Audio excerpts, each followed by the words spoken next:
베이징은 오랫동안 중국의 부상이 곧 자동적인 세계적 존중을 의미한다는 환상을 심어주었습니다.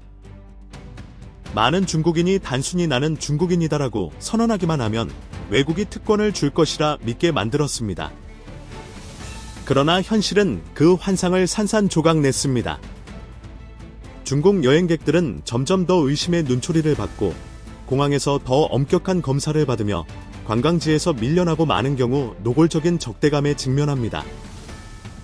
심지어 중국의 소위 철의 형제라는 이란, 러시아, 파키스탄조차 이제 공개적인 경멸과 착취를 드러냅니다. 이 반발은 갑자기 나타난 게 아닙니다. 중공이 키운 수십 년간의 오만함, 특권의식, 도덕적 타락은 중국 관광을 전 세계의 골칫거리로 만들었습니다. 진실은 간단합니다. 존중은 소리쳐서 얻는 게 아니라 행동으로 얻는 것입니다. 그리고 지금 그들은 스스로 만든 결과에 대한 대가를 치르고 있습니다. 이탈리아 공항에서 발생한 한 사건이 입소문을 타면서 중국 여행객들의 국제적 평판에 대한 논쟁에 다시 불을 붙였습니다. 널리 퍼진 영상에서 은퇴한 중국 관리가 이탈리아 세관 직원들에게 당신들은 중국 여권을 존중하지 않아라고 소리쳤습니다. 그는 자신과 단체 관광객들이 2시간 넘게 기다리는 동안 근무 중인 직원이 2명뿐이라며 불평했습니다. 동료 여행객들에게 항의를 부추이며 그는 중국인이 차별받고 있다고 주장했습니다. 우리 중국인은 위대하다. 어떻게 우리를 이렇게 대할 수 있나? 목격자들은 그 남자가 이탈리아를 유창하게 구사했으며 직원이 상황을 설명하려 해도 계속 소리를 질렀다고 말했습니다. 온라인 관측통들은 그가 특별대우에 익숙한 고위 간부 출신일 수 있으며 그의 행동이 중국 정치 위계 질서 내에서 형성된 특권의식을 반영한다고 추측했습니다. 많은 네티즌은 일부 중국인이 만들어진 우월감의 환상을 가지고 있으며 해외에서 동등한 대우를 받으면 그 환상이 순식간에 증발한다고 지적했습니다. 현장에 있던 대만 승객은 처음에 중국인으로 5인당의 비자를 제시하라는 요구를 받았다고 말했습니다. 대만 출신임을 밝히자 문제없이 통과했습니다. 이 영상은 온라인에서 뜨거운 논쟁을 불러일으켰습니다. 일부는 긴 대기 시간이 차별이 아니라 절차적 요인 때문이라고 주장했습니다. 중국 여권 소지자는 이탈리아 무비자 입국이 불가능해 더 철저한 수동 검사를 받아야 하기 때문입니다. 중국인 방문객들의 높은 불법 체류 및 비자 위반율 또한 이탈리아 당국이 검사를 강화하게 만든 원인입니다. 반면 대만, 일본, 한국 여행객들은 자동 입국 심사대를 이용해 몇 초 만에 절차를 마칠 수 있습니다. 많은 논평가는 이 차이가 편견이 아니라 국제여행협정의 차이를 반영한다고 지적했습니다. 그러나 수십 년간 국가가 주도한 서사는 일부 중국 여행객들이 해외에서의 어떤 불편함도 모욕으로 해석하게 만들었습니다. 한 민족주의 블로거는 남자의 항해 후 이탈리아 세관이 중국인 관광객을 위해 카운터 2개를 더 열었다고 주장했지만 다른 이들은 유럽 공항의 인력 배치는 정해진 교대 근무를 따르지 공개적인 구함에 좌우되지 않는다고 지적했습니다. 먼지가 가라앉기도 전에 태국에서 또 다른 중국인 관광객 관련 스캔들이 터졌습니다. 르아이라는 가이드가 지정된 상점에서 충분히 돈을 쓰지 않아 자신의 커미션이 줄었다며 중국인 고객들을 질책하고 협박하는 모습이 촬영되었습니다. 태국 당국은 나중에 르아이가 법적 가이드 자격증이 없는 불법 노동자임을 확인하고 그를 체포했습니다. 중국 네티즌들은 그가 2018년부터 실종자로 등록되어 있었으며 옛 공고를 통해 신원을 확인했습니다. 그의 아버지는 아들이 살아있어 안도하면서도 해외에서 저지른 폭언과 불법 행위에 분노하는 복합적인 감정을 드러냈습니다. 태국에 오래 거주한 한 중국인은 그런 오만함이 존중보다는 복종을 기대하도록 길러진 중국 공산당의 지배 문화 영향을 반영한다고 논평했습니다. 그는 일부 가이드들이 해외에서 일하며 중국 국가안전부의 정보원 역할까지 한다고 덧붙였습니다. 태국에서는 중국 남성들이 현지 여성들을 괴롭힌다는 불만이 늘면서 일부 술집 주인들은 같은 수의 여성을 동반하지 않은 중국 남성 그룹의 입장을 금지한다는 안내문을 중국어로 써붙였습니다. 중국 블로그들은 이 표지판이 차별이 아니라 반복된 소란 끝에 나온 최후의 수단이라고 주장했습니다. 일본에서도 비슷한 논란이 있었습니다. 유명한 이나무라가사키 온천에서 한 중국인 관광객이 씻지도 않고 탕에 들어가는 기본 예절을 위반했습니다. 직원이 제지하자 그는 격분에 희석하지 않은 샤워젤 2리터를 온천에 쏟아부어 미네랄 온천수를 오염시키고 긴급 폐쇄를 초래했습니다.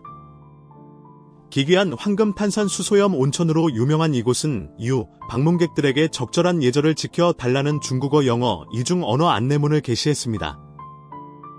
대만, 일본, 홍콩 네티즌들은 그런 행동이 부정적인 고정관념을 강화하고 예의 바른 중국 여행객들까지 부당한 대우를 받게 만든다고 비판했습니다. 일본의 한 중국인 호텔 주인은 무리한 손님들을 상대한 경험을 이야기하며 눈물을 터뜨렸습니다. 그녀는 직원들이 일상적으로 모욕과 질책을 당하고 부당한 요구를 견뎌야 했다고 말했습니다. 어떤 손님들은 청소부에게 더러운 양말을 던지거나 2인실에 6명이 억지로 들어가거나 며칠 동안 청소를 못하게 해놓고 나중에 위생 불량을 불평했습니다. 우리는 서서 일합니다. 그녀가 말했습니다. 우리는 먹고 살려고 여기 있는 거지 무릎 꿇고 노예짓 하려는 게 아닙니다. 한편 일부 중국인 관광객들은 일본에서 소셜미디어 관심을 끌기 위해 기이한 행동을 촬영하기도 했습니다.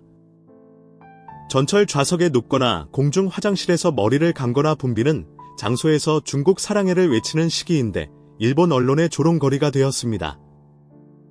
도쿄 거주 중국인은 일본인 이온니 영상을 보고 정말 저런 중국인이 그렇게 많나요? 그래서 요즘 비자 받기가 그렇게 어려운 건가요? 라고 물었다고 전했습니다. 논평가들은 이런 사건들이 고립된 행동이 아니라 중국 공산당 치하 수십 년간의 사회적 조건화 결과라고 주장합니다. 수년간의 도덕적 침식과 민족주의 주입은 중국 시민들을 시끄럽고 공격적이며 특권 의식에 젖은 사람들로 묘사하는 글로벌 고정관념에 기여했습니다. 역사적으로 중국 문명은 절제, 예의 미덕으로 알려져 있었습니다. 오늘날 많은 중국인 특히 파룬궁 수련자들은 그 전통적 가치를 되찾으려 노력하고 있습니다. 비극적이게도 그들은 진정한 윤리, 성실, 연민을 회복하려는 사람들을 억압하면서 부정적인 행동이 번성하게 두는 중공에 의해 여전히 박해받고 침묵당하고 있습니다. 해외에서 증가하는 이 사건들의 물결은 냉혹한 교훈을 줍니다. 중공이 국내에서 오만함을 키우고 도덕적인 목소리를 탄압하며 예의보다 공격성을 보상할 때 세계가 경계심으로 반응하는 것은 놀라운 일이 아닙니다. 중국 정치 시스템이 대립적인 행동을 미워하는 것을 멈추고 진정한 문화적 겸손을 기르기 전까지 중국 여행객들이 직면한 차별은 사라지지 않을 것입니다. 오히려 더 심해질 것입니다. 정부가 우리를 속였다. 이란, 러시아, 파키스탄을 여행한 중국 소농들 무시당하고 착취당하며 최악의 대우에 울음을 터뜨리다. 수년 동안 베이징은 이란과의 철통 같은 형제를 공격적으로 미화하며 테헤란을 중동 전략의 핵심으로 내세웠습니다. 중국은 이란산 원유를 유리한 조건에 사들이는 동시에 자금, 기술 이전, 무기, 정보 지원을 통해 테란의 불량 행망에 수십억 달러를 쏟아부었습니다. 중공은 선전에서 이란, 러시아, 파키스탄, 캄보디아를 반서방 의제로 뭉친 충실한 동맹이라고 묘사합니다. 그러나 이 나라들을 여행하거나 일하는 평범한 중국 시민들에게 현실은 잔혹하게 다릅니다. 많은 이가 속고 괴롭힘당하고 갈취당하고 노골적인 적대감을 겪는다고 말합니다. 테란에서 중국인 관광객들은 외국인을 노리는 광범위한 사기를 보고합니다. 한 중국인 여행 브이로거는 표를 사는 것조차 생지옥이었다고 말했습니다. 직원은 모호한 지시를 내리고 공격적으로 행동하며 명확한 표지판도 제공하지 않았습니다. 현지인은 600만 리알을 냈지만 그에게는 700만 리알, 미화 약 166달러를 청구했습니다. 제 앞사람은 적게 냈는데 제 차례가 되자 가격을 올렸어요. 그게 여기 사람들이 사기치는 방식입니다. 그는 테헤란에서의 2달의 여행 중 가장 비참한 부분이었다고 회상했습니다. 그의 고생은 관광지에 그치지 않았습니다. 테헤란에서 카오로 가는 버스를 살 때 2배 요금을 물었다고 했습니다. 다른 이란 도시들은 더 친절했지만 테헤란은 그에게 차별받고 무력하다는 느낌을 주었습니다. 이란에 입국하기도 전 아르메니아 국경에서 현지 중개인이 수속비를 $1,000에서 $2,000로 갑자기 올리는 바람에 일행의 차가 멈춰섰습니다. 협상이 안 되자 그들은 차를 버리고 걸어서 국경을 넘었습니다. 이란에 들어오자 그는 제재 환경이 얼마나 끔찍한지 알게 되었습니다. 비자, 마스터카드, 유니온페이 심지어 중국의 위치페이까지 모든 국제 신용카드가 무용지물이었습니다. 모든 걸 현지 현금으로 내야 합니다. 택시, 호텔, 티켓, 예약 전부 악몽입니다. 베이징이 일란을 형제보다 가까운 파트너라고 선전했지만 중국 여행객들의 일상 경험은 딴판이었습니다. 그는 덧붙였습니다. 여기선 택시 타는 것도 위험하게 느껴집니다. 칼에 찔렸다는 사람 이야기도 들었어요. 단일 동안 강도 2번, 노상강도 1번이 있었습니다. 비슷한 이야기가 베이징의 또 다른 전천후 파트너 러시아에서도 들려옵니다. 중국 유학생들은 기숙사에서 공개적인 차별을 겪는다고 말합니다. 러시아와 몽골 학생들은 정상적으로 샤워하는데 그들의 온수는 끈였습니다. 욕실은 잠겨 있었고 일부 학생은 한 달에 10일밖에 씻지 못했습니다. 6월 이후 러시아는 비자 검사를 강화해 모스크바 공항에서 중국인들을 추방하고 있습니다. 경찰의 갈취 의혹도 있습니다. 한 중국인 어머니는 말했습니다. 아들이 주유소에서 경찰에 구금됐습니다. 그들은 1만 루블 약 $127를 요구하고 폰을 압수했습니다. 서류가 완벽하지 않으면 끝장입니다. 베이징이 중국의 철의 형제라 묘사하는 파키스탄에서 중국인 노동자는 테러단체 최우선 표적입니다. 2024년 3월 26일 카이베르 파크퉁쿠 와주 수력발전 프로젝트. 중국인 직원들을 태운 차량이 폭탄 공격을 받아 중국인 5명과 파키스탄인 1명이 사망했습니다. 같은 10월 카라치 공항 근처에서 또 다른 폭발로 중국인 노동자 2명이 더 숨졌습니다. 발루치스탄 해방군은 중국 시민이 목표였다며 자신들의 소행이라고 주장했습니다. 설상가상으로 파키스탄은 중국 파키스탄 경제 회랑 협정을 재검토하겠다고 발표했습니다. 폭탄 테러 희생자 유가족은 XX에 썼습니다. 우리의 전천후 친구가 우리 가족을 파괴했습니다. 이게 무슨 우정입니까? 파키스탄은 중국 돈으로 자기네 경제를 살리면서 모든 안보 위험은 우리에게 떠넘깁니다. 시진핑이 가족처럼 가까운 이웃이라고 칭송했던 캄보디아는 중국인들에게 또 다른 악몽이 되었습니다. 2025년 10월 11일 캄보디아 경찰은 온라인 도박 조직을 급습해 사기로 유인된 것으로 알려진 중국인 51명을 포함해 10명을 체포했습니다. 한 피해자는 아는 사람에게 납치되어 구타당하고 총으로 위협받았으며 갈치 금액을 못 내자 도박 조직에 팔려갔다고 말했습니다. 나중에 가족이 20만 위안 약 $2만 7천 내고서야 풀려날 수 있었습니다. 25년 6월 국제 엠네스티 보고서는 캄보디아에 50개 이상의 온라인 사기 단지가 있으며 수만 명의 중국인이 고문과 위협 속에 하루 148.7시간 강제 노동을 하고 있다고 폭로했습니다. 웃는 캄보디아에서 약 10만 명이 온라인 사기 조직에 갇혀 있으며 그들 대부분이 중국인이라고 추산합니다. 잦은 정상회담, 사진 촬영, 산보다 높고 바다보다 깊은 우정이라는 베이징의 구호에도 불구하고 해외 중국인들은 극명하게 다른 현실을 보고합니다. 많은 이가 버림받고 착취당하고 보호받지 못한다고 느낍니다. 중국 내부 여론은 이제의 철의 친구들이 중공 선전에만 존재하는 게 아니냐고 공개적으로 묻고 있습니다. 평범한 중국 시민들은 집을 떠나 차별, 갈취, 폭력, 죽음에 직면하고 있으니까요. 중공 선전은 전 세계적인 존중과 우정을 그릴지 몰라도 중국 여행객들의 실제 경험은 더 가혹한 현실을 드러냅니다. 충성은 거래 수단이고 선의는 피상적이며 문제가 터지면 시민들은 각자 도생해야 한다는 현실 말입니다. 고립된 섬유된 중국 외국인 방문객 발길 끊기고 항공산업 막대한 손실 상하의 푸둥공항은 한때 중국이 세계로 나가는 최고의 관문으로 찬사받았지만 이제는 심화하는 고립의 상징이 되었습니다. 여행객들이 거대한 터미널 내부의 악화된 상황을 묘사하면서 중국 소셜미디어에는 불만의 물결이 넘쳐나고 있습니다. 더우인 퍼진 영상들은 푸둥공항이 유령 도시처럼 보이는 모습을 보여줍니다. 텅 빈 대합실이 끝없이 펼쳐져 있고 손님을 끌지 못해 허덕이는 상점들이 모여 있습니다.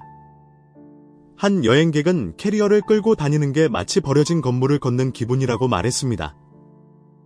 다른 영상은 제1, 제2 터미널 출발 전광판이 똑같은 무자비한 메시지 취소됨을 띄우고 있는 모습을 포착했습니다. 공항 직원들은 이미지가 시사하는 바를 확인해 줍니다. 국제선 통행량이 극적으로 급감했습니다.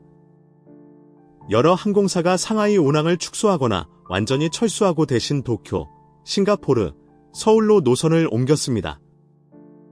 한편 푸둥과 홍차오를 모두 관리하는 상하이 공항 당국은 재정 불안정과 지도부 혼란에 휩싸여 있습니다. 많은 외국인 관광객은 또 다른 주요 문제를 지적합니다. 바로 중국의 결제 시스템입니다. 국제 신용카드는 안 받는 곳이 많고 현금은 구하기 어려우며 위챗과 알리페이가 이론적으로는 외국 카드를 지원한다지만 방문객들은 절차가 복잡하고 불안정하다고 말합니다. 게다가 엔 없이는 외국 웹사이트에 접속할 수 없어 끊임없는 좌절감을 안겨줍니다. 한 여행객은 이렇게 표현했습니다. 중국은 봉쇄된 세상 같아요. 모든 게 제한되고 감시당하고 접근할 수 없어요. 상황은 10월 24일 이사회가 황정린 총지배인이 사직서를 냈다고 발표하면서 고조되었습니다. 중국 언론은 나중에 그가 실종되었으며 조사를 위해 구금되었을 가능성이 크다고 보도했습니다.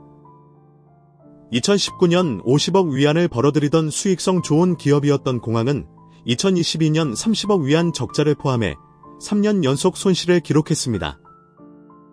팬데믹 제한이 끝났음에도 이익은 최저 수준에 머물러 있고 총 마진은 50%에서 16대 2% 사이로 곤두박질 쳤습니다.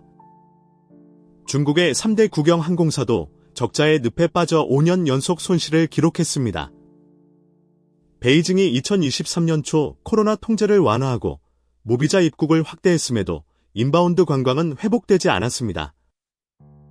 2024년 중국의 국제 입출국자 수는 90만 명으로 2019년에 9,770만 명에 한참 못 미쳤습니다. 온라인에 도는 영상은 푸둥과 홍차오 텅 빈 출발 로비, 문 닫은 면세점, 활주로에 멈춰선 비행기들을 보여줍니다. 내부 소식통에 따르면 공항은 현재 심각한 현금 유동성 위기에 직면해 정부 보조금과 국영은행 긴급대출에 의존해 운영되고 있습니다. 경영진이 전면적인 급여 삭감과 구조 조정을 논의하면서 최대 8명에 달하는 대량 해고 소문이 퍼지고 있습니다. 상하이에서 벌어지는 일은 전국적인 항공 붕괴의 일부입니다. 34개 공항을 관리하는 수도공항그룹은 베이징 다신 공항과 텐진 비나이 공항 같은 거대 확장 프로젝트에 1,600억 위안 미화 약 220억 달러 이상을 쏟아부은 후 빚더미에 앉았습니다. 2024년 한 해에만 그룹의 금융비용이 15억 위안에 달해 매일 이자로만 약 400만 위안이 나갔습니다.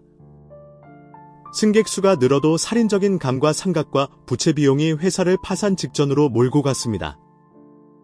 분석가들은 고투자 저수익이라는 중국의 인프라 전략이 공항들을 낭비와 비효율에 악순환에 가뒀다고 말합니다.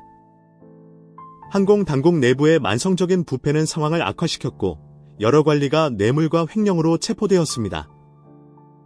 그러나 정부는 여전히 무모한 속도로 확장에 전념하고 있습니다. 21년 국가종합교통망 계획에 따르면 중국은 2035년까지 약 150개의 신공항을 건설할 계획입니다. 매년 10개 고린데 기존 공항의 60% 이상이 이미 수용 능력 한참 아래로 가동되고 있음에도 그렇습니다. 전국 가동률은 세계 최저 수준인 46% 정도를 맵니다. 이 중 많은 곳이 유령 공항이 되었습니다. 120억 위안을 들여 지은 텐진 비나이 공항은 하루 운항 편수가 50편 미만입니다. 100억 위안을 들여 확장한 창춘 롱자 공항은 항공 교통량이 30% 감소했습니다. 인구 100만 명 미만 도시에 신공항이 건설되기도 하여 무분별한 낭비와 정치적 지적 사업에 대한 대중의 분노를 부채질하고 있습니다. 분석가들은 중국 항공 부문의 궤적이 국가 경제 쇠퇴에 더 넓은 반영이라고 경고합니다. 시장에 대한 공격적인 정치적 통제, 치적인 규제, 민간 및 외국 기업에 대한 커지는 적대감으로 중국의 투자 환경은 급격히 악화했습니다. 국제 투자자들은 더 안전하고 개방적인 시장을 선택하고 있으며 이는 글로벌 연결성에 의존하는 항공사에 직접적인 타격을 줍니다. 전문가들은 중국 공항 전역에서 펼쳐지는 위기가 단순한 교통 문제가 아니라 경제적, 정치적, 기술적으로 점점 더 고립되는 국가의 상징이라고 강조합니다. 푸둥의 황량한 로비부터 전국에 흩어진 사용되지 않는 활주로에 이르기까지 중국의 항공 시스템은 이제 부채, 부패, 쇠퇴하는 경제 활력으로 움직이는 모델을 보여주는 눈에 보이는 증거로서 있습니다. 가짜 상품, 가짜 음식, 심지어 가짜 부자까지 중국에 진짜가 있기는 한가 부채 분리행 물결이 나라를 휩쓸고 신비곤층이 무서운 속도로 늘어난다. 올해 36인데 빚만 280만 위안 미화, 약 38만 7천 달러가 넘고 남은 게 없습니다. 한 남자가 말했습니다. 그의 가족은 매달 주택담보대출로 약 690달러를 내는데 직장인 그와 배우자가 버는 돈은 위안이 조금 넘습니다. 아직 돌봐야 할 아이들도 있습니다. 그가 덧붙였습니다. 이제 35인 다른 남자는 350만 위안, 약 48만 4천 달러의 대출을 안고 있다고 말했습니다. 2019년 그는 충동적으로 빚을 내 집을 샀습니다. 매달 대출금이 약 2,490달러 정도인데 그중 위안이 이자입니다. 3년 넘게 갚았는데 더 이상 못 버티겠습니다. 다 갚을 때쯤이면 65살이 될 겁니다. 그는 1년 전 집을 받았지만 인테리어 할 돈이 없어 아직 들어가지도 못했습니다. 이런 이야기들은 흔해지고 있습니다. 중국 경제가 계속 약화하고 집값이 폭락하면서 베이징과 상하이 같은 주요 도시에 새로운 도시 빈민층이 등장했습니다. 겉보기엔 세련되고 성공한 것 같지만 그 이면에는 비덕이고 있습니다. 한 사람은 고백했습니다. 결혼은 꿈도 못 꿉니다. 돈이 어디 있습니까? 주택 대출이 월 6천 위안, 차 대출이 3천 위안 넘게 나가는데 사는 게 힘듭니다. 여유 부릴 돈이 없어요. 5년 동안 똑같은 옷만 입었습니다. 계약금을 내고 나니 수중에 단 상비수한 약 53달러만 남았습니다. 모든 게 대출금으로 들어갔습니다. 매일 라면만 먹었어요. 이젠 라면만 봐도 토할 것 같습니다. 그는 씁쓸하게 덧붙였습니다. 다들 집 사라 했습니다. 이제 전 빚더미에 묻었고 지갑은 비었습니다. 앞으로 3년은 더 새 집에 살아야 합니다. 월세 내고 대출금 내면서요? 이게 제가 원하던 삶인가요? 절대 아닙니다. 집 산 게 행복한가요? 전혀요. 중국 소셜미디어에서 신빈곤층이라는 용어가 유행하고 있습니다. 이 집단은 중국 최대 도시, 특히 베이징, 상하이, 광저 선전에 퍼져 있습니다. 그들은 같은 특징을 공유합니다. 첫째, 도시에 집과 차가 있습니다. 둘째, 남은 저축이 없습니다. 셋째, 수백만에서 수천만 위안의 빚 짓눌려 소득 급감 속에 막대한 월 상환과 신름하고 있습니다. 이 풍경을 보고 제가 어디 사는지 맞춰보실래? 누군가 반짝이는 고층 빌딩과 붐비는 거리를 아래로 내려다보는 영상에 캡션을 달았습니다. 맞습니다.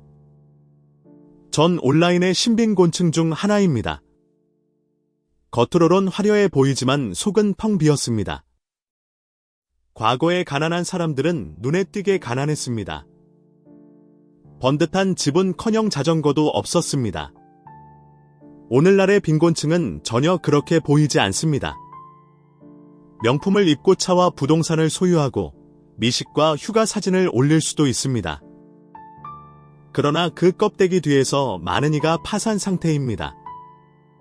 주머니는 비었고 여가나 저축을 위한 돈은 없으며 월급이 들어오는 족족 주택대출과 차부금으로 빠져나가고 나면 다시 연으로 돌아갑니다. 어떤 이들은 수십만 위안 차를 몰지만 기름 넣을 200위안이 없습니다. 과장이 아닙니다. 한 사람이 말했습니다.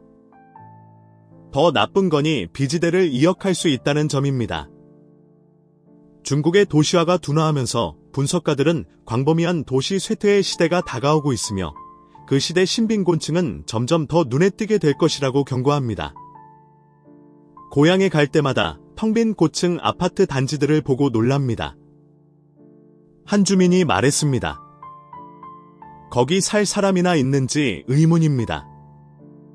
베이징에서는 이미 많은 사람이 현금 3,000에서 5,000위안 약 690달러를 융통하지 못합니다.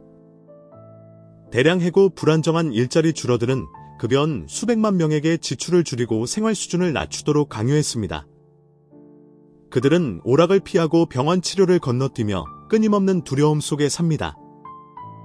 주택대출과 차 대출이 그들 위에 드리워져 있어 실직이나 연체 같은 작은 실수 하나만으로도 전체 재정 구조가 무너질 수 있습니다. 중국 부동산 시장은 깊은 동결 상태입니다. 주요 도시 집값은 거의 30% 떨어졌고 일부 지역은 50% 이상 폭락했습니다. 고점에 산 사람들은 자산이 증발하는 것을 지켜봤습니다. 신빈곤층은 여러 면에서 농촌 주민보다 더 취약합니다. 식량을 기를 땅도 없고 도시 생활의 모든 필수품에는 돈이 들기 때문입니다. 부유해 보일지 몰라도 사실 그들은 재정적으로 텅 비어 있습니다. 사람들이 갑자기 나빠진 게 아니다. 사회가 결과만 맞으면 과정은 아무도 신경 쓰지 않는다고 가르쳤기 때문이다. 위에서는 성과를 조작하고 아래에서는 살아남기 위해 규칙을 깨고 편법을 찾는다. 시간이 지나면서 규칙을 지키는 사람만 바보가 된다. 경제가 차가워질수록 사람들의 마음도 함께 얼어붙고